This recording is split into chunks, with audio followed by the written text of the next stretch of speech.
Hi, good afternoon, everyone. Thank you so much for your time. I'm Justin Barnes. I'm the lead of the Real Green initiative at the BC Film Commission at Creative BC.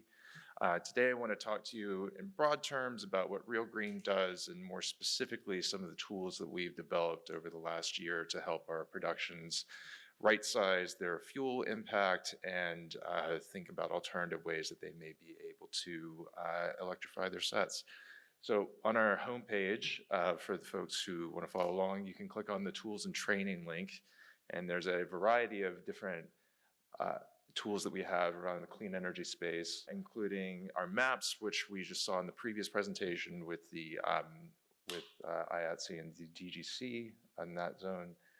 But what I want to talk to you today are the clean energy tools that we have. You'll see the clean energy overview with battery types, use cases, our fuel budget comparator, our power budgeting tool, and our diesel generator best practices guide. So I think just to start, we'll start with the fuel budget comparator, which was born out of a need that we heard from our production managers to understand the economic input of what it takes to run one of these diesel generators. So we put in real terms what it looks like to cost or to run, rent, and fuel one of these generators, and what the different scenario might look like to tie into the grid power, and also to what a battery looks like.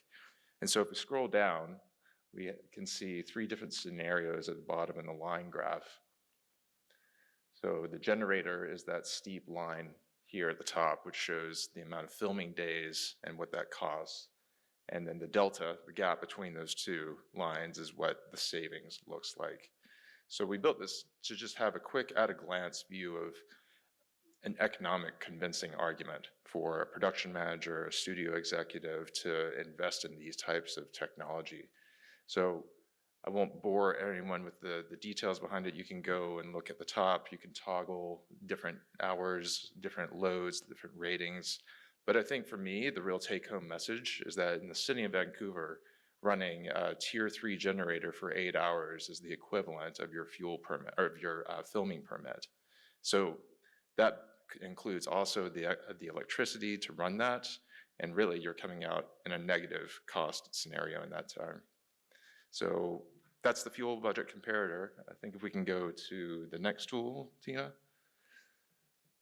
This is our power budget per department calculator. And we just heard everyone in the panel talk about how we need to start that conversation early to think about what our total energy draw is going to look like. And so this tool is really born out of that need that the Clean Energy Committee found, that we need to engage everyone across every department to understand what is hair, makeup, and wardrobes needs, how many 18K panels are we going to have, how many heaters is background holding going to have. So this is live HTML, so you can type into it and it will give you a live update as well as a representation of what that total footprint looks like.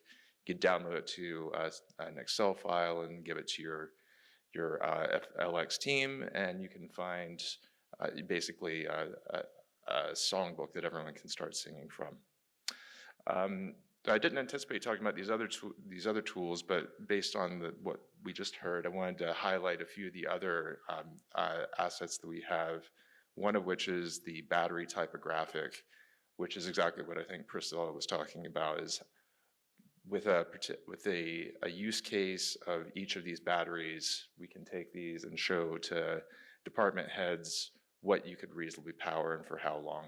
So we work with Valid, who manufactures these batteries, to get an idea of these types of scenarios.